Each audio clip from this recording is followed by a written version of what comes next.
Minha mensagem de hoje tem por tema: fuja do erro, seja mais assertivo. Minha proposta hoje é conversar com você sobre uma instrução dada por Deus através do apóstolo Paulo aos Gálatas, no capítulo de número 6, no verso 6. Coloca na tela, por favor. Gálatas 6, 6. Diz assim: mas aquele que está sendo instruído na palavra, compartilhe todas as coisas boas com aquele que o instruiu. Não se enganem, ok?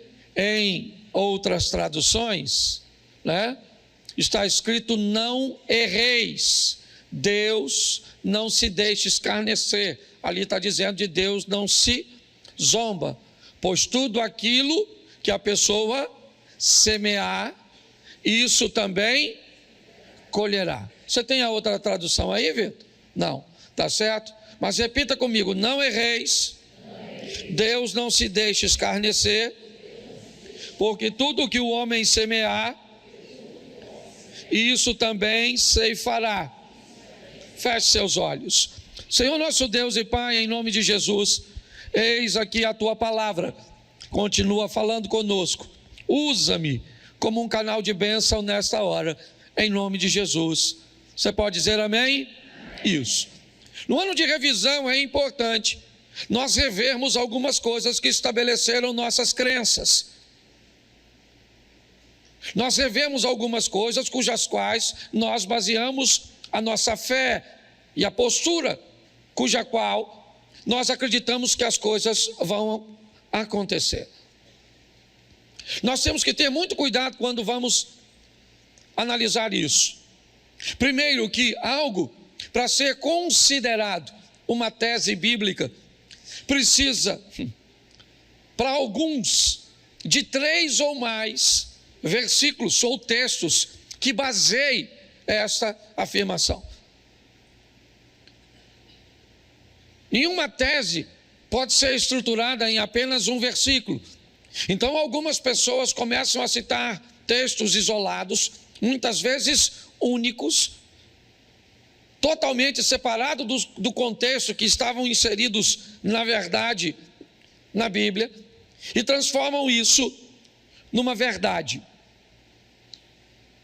E uma das coisas que me parece foi muito interpretada, ou mal interpretada, ao longo da história, foi a crença de que Deus não leva em conta os nossos erros. É de que Deus está sempre pronto a corrigir a rota daqueles que erram. É que está em Deus a obrigação de acertar as coisas, de corrigir as coisas. Eu confesso que eu não sei onde isso está escrito, mas as pessoas, ou grande parte delas, acreditam que a bondade de Deus, que a misericórdia de Deus, ela é grande o suficiente para sobrepor a justiça dele. Isso não é verdade. A minha proposta de dizer fuja do erro, é porque o erro vai trazer para a sua vida sérias consequências. A minha proposta de dizer a você, seja mais assertivo, e a palavra assertivo, apesar de, quando a nossa mente ouve, parecer que está falando de acertar, de fazer a coisa certa, e por isso alguns, até na hora de escrever a palavra assertivo, escreve com C, mas na verdade ela é com 2 S's, assertivo. Ela tem a conotação de alguém que está seguro, que está firme, que sabe aquilo que está fazendo, que ao tomar decisões, não tomam decisões de qualquer maneira. São pessoas convictas, firmes, fortes, seguras, que fazem as coisas com objetividade. A vida costuma ser mais generosa para essas pessoas. Elas frequentam a mesma igreja, elas leem a mesma Bíblia, elas cantam os mesmos louvores, elas escutam as mesmas mensagens. Mas as pessoas assertivas, aquelas pessoas que, ao tomar decisões, principalmente em áreas fundamentais de sua vida. Elas são um pouco mais morosas, elas aguardam, né? Não são imediatistas, elas costumam retirar da vida mais prazer, mais satisfação. Mas se você não liga para isso, é um direito que você tem. Apesar da Bíblia dizer não erreis, e é isso que eu quero trabalhar com você. Por que é que a Bíblia então diz não errem? Ela não poderia dizer, olha, se você errar, não tem tanto problema assim. Não, ela diz não errem, porque de Deus não se zomba, Deus não se deixa escarnecer. O que você fizer, você vai ter que enfrentar o efeito ou a reação da sua ação. Então, se você quer ser descuidado, se você é valente, forte, poderoso, o suficiente para cometer erros, sustente a sua valentia e coragem para colher os frutos do erro que você cometeu. Não tem problema nenhum. Você quer ser irresponsável em tomar algumas decisões? Você quer ser irresponsável a estabelecer relacionamentos? Você quer ser irresponsável em tratar a sua vida profissional? Você quer ser irresponsável em cuidar da sua saúde? Não tem problema nenhum. Fique à vontade com as suas irresponsabilidades, em cometer erros. Só entenda que você vai ter que se encontrar com eles. E é por isso que o texto até começa dizendo: aquele que é instruído, aquele que é ensinado, ele deve repartir os seus recursos com aquele que o instrui. Olha bem, a proposta da palavra é dizer: se alguém vai te dar uma orientação correta, se alguém vai te dar uma ferramenta certa, ele vai fazer tão bem a você, ele vai levar sua vida, seu casamento, suas finanças, seu negócio, sua caminhada de fé para um ambiente de tanta prosperidade que você deveria dividir um pouco dessas bênçãos que você vai receber por parar de cometer erros com aquele que te ajudou a parar de cometê-los. Essa é a grande verdade. Mas, como eu disse, se você desejar continuar numa vida de erros, não tem problemas. Provavelmente, se você tiver fé e seguir a Jesus, você vai até morar no céu. O que você não vai ter é uma vida boa aqui na terra. Ah, pastor, mas a vida não é para ser boa aqui na terra. Não. Por quê? Porque você tem acesso ao versículo que diz que no mundo tereis, e é esse que você quer tomar? Vamos lá, usa mais para mim. Nós temos umzinho aqui, que justifica o sofrimento. Mas vamos lá, eu vim para que tenham vida e a tenham em... Bem sei os pensamentos que tenho a respeito de vós, eles são de paz e não de mal, porque eu tenho proposto te dar o fim que você deseja. Quer ir para Deuteronômio? Vamos lá, os céus e a terra tomo hoje por testemunha, certo? Que eu tenho colocado diante de você bênção e maldição, certo? Escolha tu as bênçãos, para que viva tu e a tua descendência. Quando você vai pegar textos que falam de vida, de vitória, de boas escolhas, está assim. Se nós olharmos de uma forma mais minuciosa, nós vamos ver que os erros que cometemos ao longo da nossa caminhada, eles são extremamente prejudiciais. E Naum diz uma coisa, para sustentar o que eu estou dizendo. Naum, capítulo 1, verso 3. Coloca aí, por favor. Naum, capítulo 1, verso de número 3. Isso. O Senhor é tardio em, mas grande em, e jamais inocenta um culpado. Jamais inocenta um culpado. Jamais inocenta um culpado.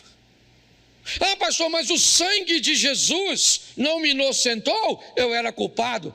Ah, aí sim, colocou o texto certinho. certo? O sangue de Jesus foi derramado para pagar um preço, ele é o Cordeiro. Então até você tenha cuidadinho um pouquinho. Eu sei que Deus filtra tudo isso. Se você vai orar, cuidado para não usar o sangue onde você deveria usar o nome, e para não usar o nome onde você deveria usar o sangue. O nome é para uma coisa, o sangue é para outra coisa, tá certo? Nós precisamos rever tudo isso. Ah, pastor, mas Deus entende tudo isso? Entende, é claro que entende.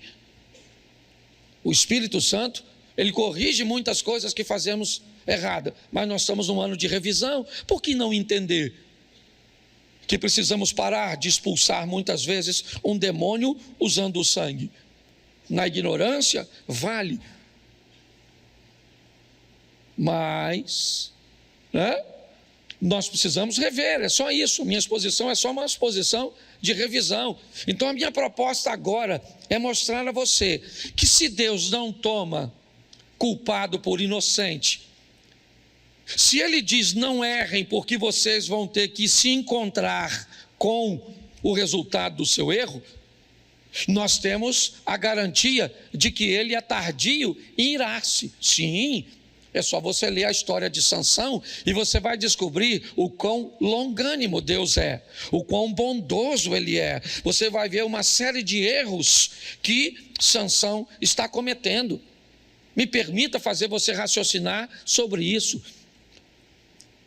A própria Bíblia, você não tem nenhuma garantia que a força de Sansão estava no cabelo. Ele era um nazireu, como muitos outros nazireus que haviam naquela época. Mas quando você vê ele comete o primeiro erro, Deus tolera, ele comete o segundo erro, Deus tolera, ele comete o terceiro erro, Deus tolera. Conforme ele vai cometendo uma série de erros, chega uma hora que Deus diz, acabou. Aliás, todas as vezes que ele fica forte, a Bíblia nunca diz que a força dele era por causa do cabelo. Sempre diz, o Espírito do Senhor se apoderou de Sansão. O Espírito do Senhor se apoderou de Sansão. O Espírito do Senhor se apoderou de Sansão. O dia que Sansão ficou fraco, o texto diz assim, o que Sansão não sabia é que o Espírito do Senhor não era mais com ele. Então é só a nossa revisão. É só nós olharmos para que a nossa caminhada esteja mais firme, esteja mais forte.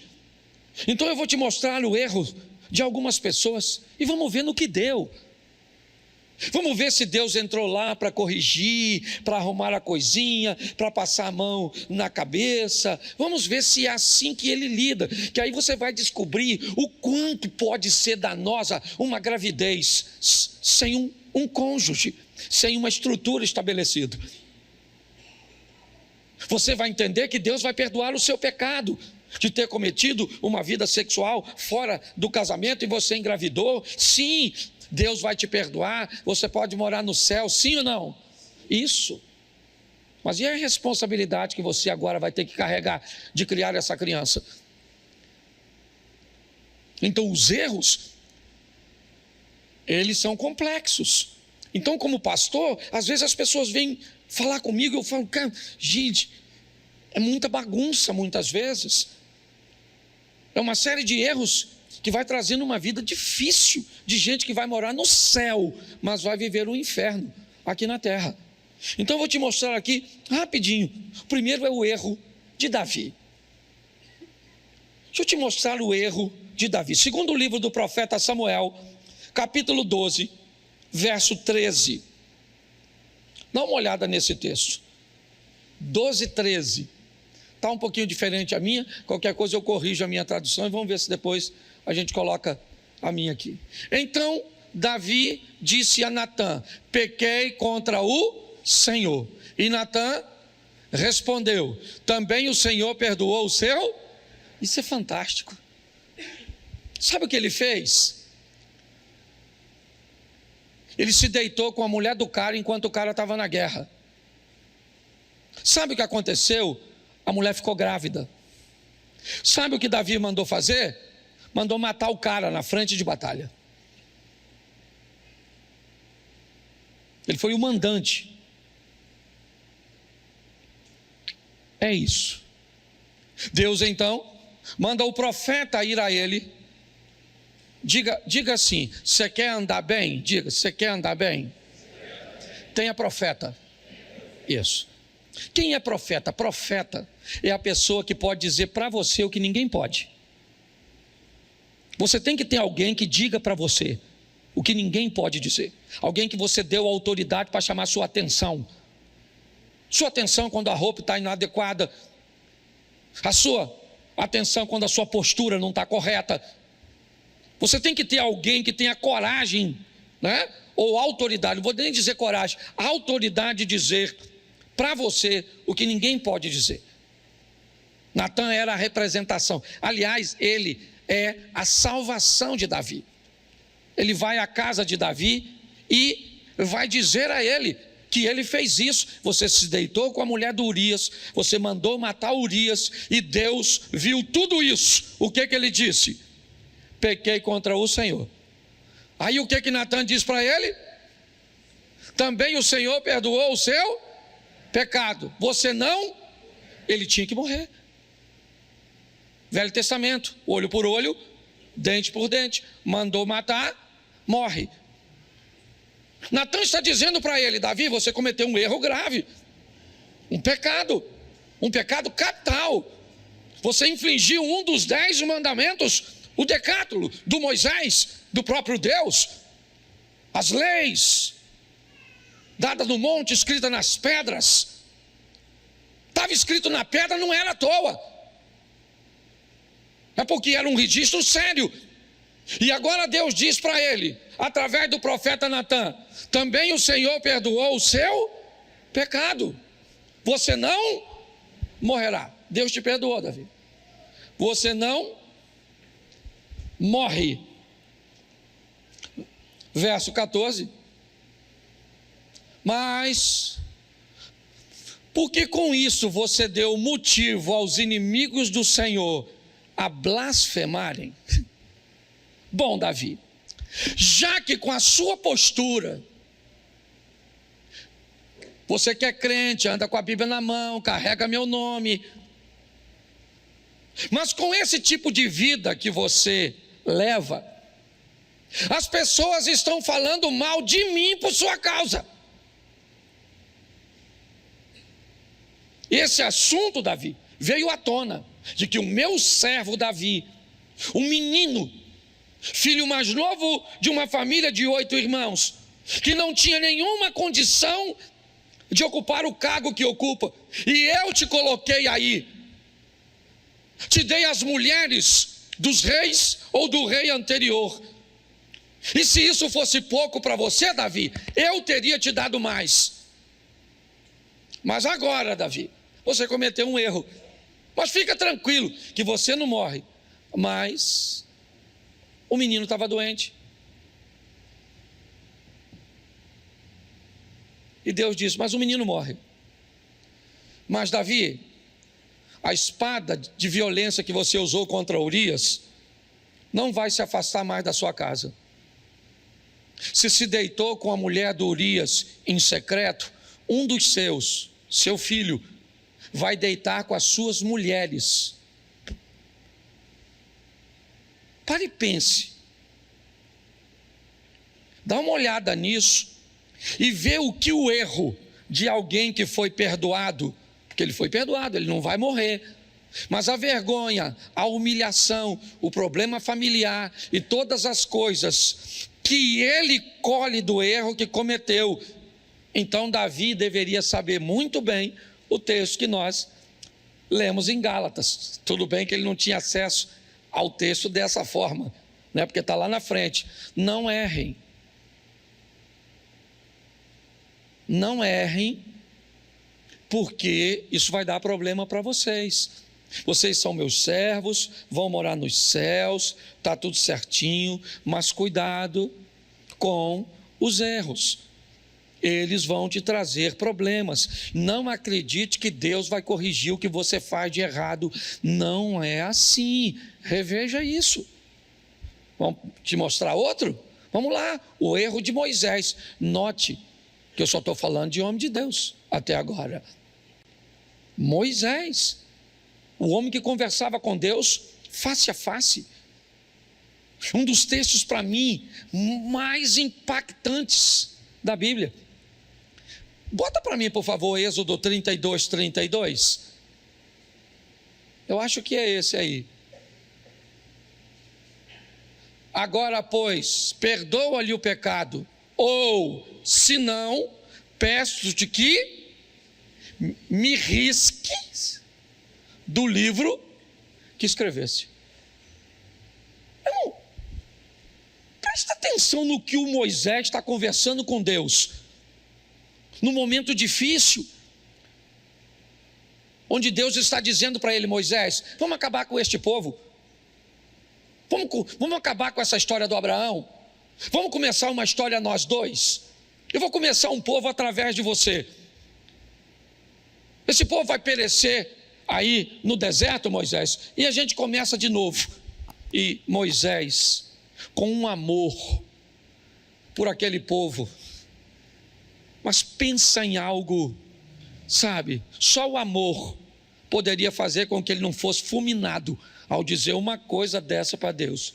Olha o que ele está falando para Deus: perdoa. Deus está dizendo: eu vou destruir o povo. Moisés diz: perdoa-lhe o pecado, ou se não, eu peço-te que me risque. Olha o que o Moisés falou.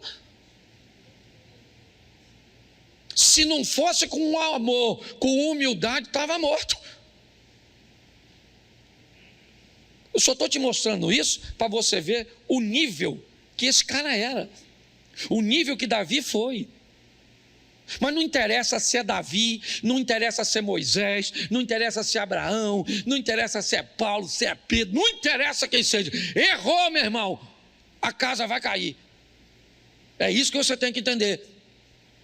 Então, se você vai ser macho e valente o suficiente para vacilar, depois também chupa o limão. Não vem com essa fatalidade: agora também eu errei, minha vida acabou nada. Você vai colher tudo e vai começar de novo. Vai ter força para passar vergonha, humilhação, isso. É assim que funciona. Agora, só para terminar, verso 32, para terminar esse texto. 33, o próximo, por favor. Então o Senhor disse a Moisés: quem foi que disse? Riscarei do meu livro todo aquele que pensa num troço desse. Pensa. O Deus falando: Moisés, vou falar uma coisa para tu. O livro é meu, eu risco. Quem? Quem eu? Quero não. Quem vacila. Então aquele Zé Ruela era para eu riscar. Você não fez nada, eu não vou riscar. Certo? E agora, por sua causa, também não risco os caras. Não é um negócio maneiro? Pois é, seria bom se a vida dele fosse sempre assim. Mas esse Moisés, Números 20, verso 8, olha o que esse cara faz. Números 20, verso 8, o erro de Moisés. Pegue o seu bordão, ajunte todo o povo, você e Arão, seu irmão, certo? E diante do povo, falem a rocha, e ela dará a sua, assim vocês tirarão a água e darão de beber à congregação e aos verso 11. Moisés levantou a mão e feriu a rocha, deu uma pancadinha. Quantas vezes? 2 vezes com o seu bordão. E saíram o quê? E a congregação e os seus animais? Olhe para mim aqui. O erro de Moisés, eu não sei nem se isso é erro. Falando sério. Porque olha só, Deus falou com Moisés: Moisés, vamos fazer o seguinte, o povo está com sede, então vamos dar água para esse povo. Pega o Arão, seu irmão, vão lá, e aí você pega aquela rocha lá e fala para a rocha: rocha, sai água. E a rocha sai, as pessoas bebem, o gado bebe e está tudo certinho. Lá foi o Moisés. Dizem que ele estava nervoso, eu não estava lá. Mas diz que ele estava chateado, aborrecido, sim. E eu acredito que estava, porque ele estava guiando o povo. O povo estava ruim. E ele tinha todo o direito de ficar nervoso, sim ou não? Porque você também tem. Você só não tem o direito, durante o seu nervosismo, desobedecer e desonrar o nome do Deus que você carrega. Você tem direito de ficar nervoso? Claro que tem, você é gente. Tem hora que parece que... Se o Satanás chegar na sua casa, é você que entra nele. De tão nervoso que você fica em algumas ocasiões. Você tem todo o direito, sim ou não? Claro que tem, você é ser humano. Só que não tem The Walking Dead, zumbizão que não sente nada. Aqui tem hora que você tem raiva, tem vontade de matar, tem vontade de sumir, tem vontade de tudo.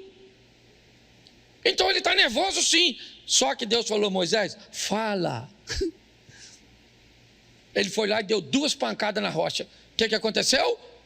A água, ó, jorrou. Sim ou não? Saiu água, sim ou não? Está certo, sim ou não? Está certo, sim ou não? O pessoal queria água. Está certo, sim ou não? Claro que está. Só não está para Deus. A água está saindo, o povo está bebendo, animalzinho está bebendo, todo mundo feliz. Eu imagino Deus olhando. Deus tirou Moisés do grupo, levou para o privado.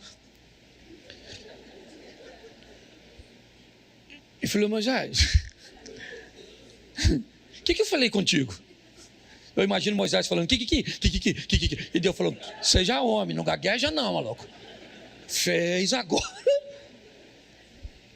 Eu mandei você falar ou tocar? Gente. Onde o cara pecou, eu nem sei. Ele se lascou por causa disso. O Moisés não entrou na terra prometida porque deu 2 pancadinhas numa rocha. Imagine você que bate na sua mulher. Porque a rocha não é filha de Deus, sua mulher é. Quando você for gritar com a sua mulher, pense no sogro.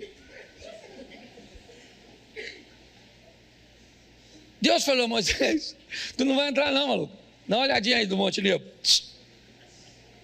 Olhou? Rapidinho, só um flash, um spoiler.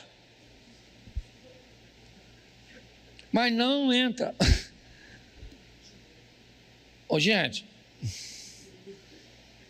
dá para ficar indignado, não dá? Se Moisés não entrou dizendo que risca o meu nome do livro da vida, imagine tu, Cláudio. Eu fico imaginando o Zia. Eu fico imaginando eu. Para pensar. Ele entrou sim ou não? O Moisés entrou sim ou não? Não entrou, mano. Só porque deu uma pancadinha na rochinha. O que indica: abra o olho e seja mais assertivo. Faz as coisas com mais convicção. Que o Davi se lascou. O Moisés se lascou. Esse então, agora que eu preguei sobre ele esses dias aqui. O erro do Acã. Quem aqui não sabe quem é Acã, levanta a mão. Não sabe. Eu vou perguntar quem não levantou. Quem ele é? Cara, levanta a mão, quem não sabe. Quem tiver de mão baixada, eu pergunto. Olha como é que aumentou o número, ó. Não vou perguntar nada não, eu estou só brincando.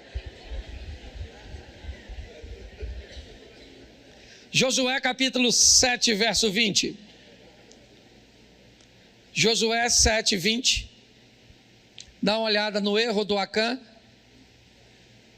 Acã respondeu a Josué: é verdade, eu pequei contra o Deus de Israel e fiz assim e assim. Você já escutou alguém pregar para tu que aquele que confessa alcança misericórdia? Com Acã funcionou não. Ele falou: fiz mesmo, pequei assim e assim. E Deus falou: assim. Então agora provavelmente tudo indica que esse cara foi para o céu, pertencia ao povo de Deus. mas perdeu o privilégio de viver aqui na terra. Por quê? Porque cometeu um erro. Perdeu o privilégio de viver aqui. Porque cometeu um erro. Então, cuidado como nós tratamos. Eu estou pregando para mim também. Como nós estamos tratando isso. Agora, esse exemplo que eu deixei por último para vocês, ele é comovente. Capítulo 31 de Gênesis, verso 30. Sobe para mim no teclado aqui, por favor. Gênesis 31, 30. Presta atenção nesse texto. Agora que você partiu de vez, pois está com saudade da casa de seu pai, por que roubou meus deuses? Preste atenção aqui. Nesse texto nós temos o erro de Raquel e o erro de Jacó. Jacó não estava vivendo muito bem com seu sogro. As coisas não estavam boas. Entendeu?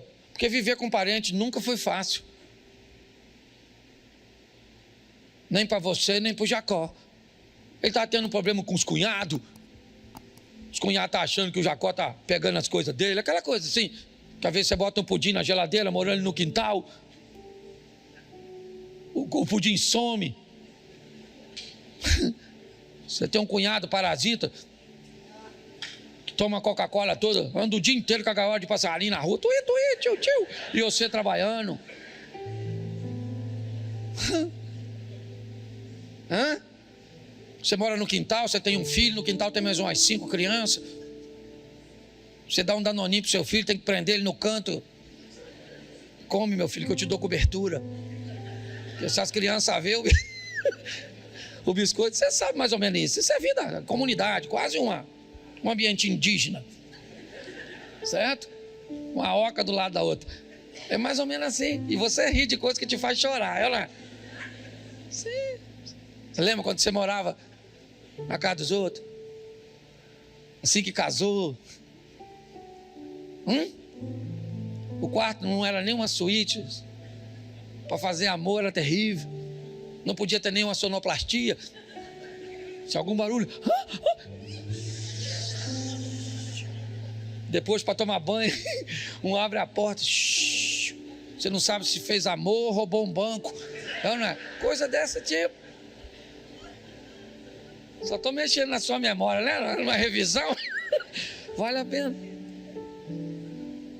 Ele quer ir embora. As coisas não estão boas. Ele então junta tudo que tem. Jacó tinha maneiras muito esquisitas, muito escusas de resolver as coisas. Fazia parte de seu hábito. Até mesmo depois de se chamar Israel, ele ainda conservava algumas coisas muito ruins na hora de fazer coisas ou resolver alguns problemas. Ao invés de esperar o sogro chegar e dizer eu não quero mais ficar, não vai dar, ele espera o sogro sair numa diligência. Ele então, o sogro não estava em casa, ele pega todas as coisas que era dele e vai embora. O sogro então chega e é avisado de que Jacó foi embora, desmontou suas tendas, pegou seus animais e foi embora. Será que ele não aprendeu quando teve o problema com seu irmão Esaú? Que por pior que seja, deveria ser dito, por mais doloroso que seja, deveria ser exposto. Eu sei que às vezes dizer dói mais do que ficar calado. Agora, ele está indo embora, o sogro chegou, e alguém avisa, ele foi embora. Mas Jacó conduzia crianças, mulheres, animais. Não dava para andar tão rápido, apesar de 7 dias Labão então pega seus homens, seus cavalos, e rapidamente acaba alcançando Jacó. O encontro não é dos melhores. Deus, para amenizar a situação, aparece para Labão à noite, dizendo para ele controlar suas emoções e não fazer nada de mal. Labão então encontra com Jacó e diz para ele: eu só não vou fazer nada contra você, porque o seu Deus me apareceu de madrugada e falou comigo. Note, ele teve que fugir para não morrer de seu irmão Esaú, e agora mais uma vez ele foge. É de um erro em erros. Mas sumiu alguma coisa da casa de Labão, que ele está bem chateado.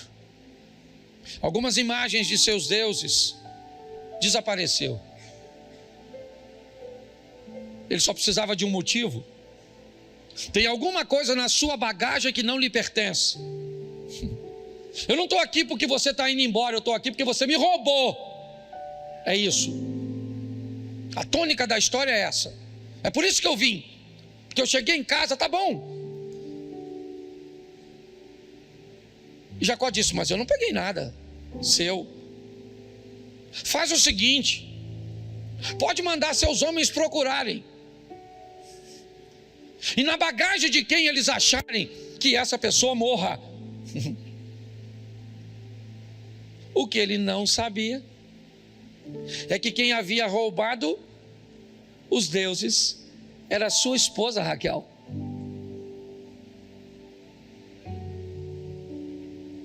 Quando isso aconteceu, estão revistando tudo.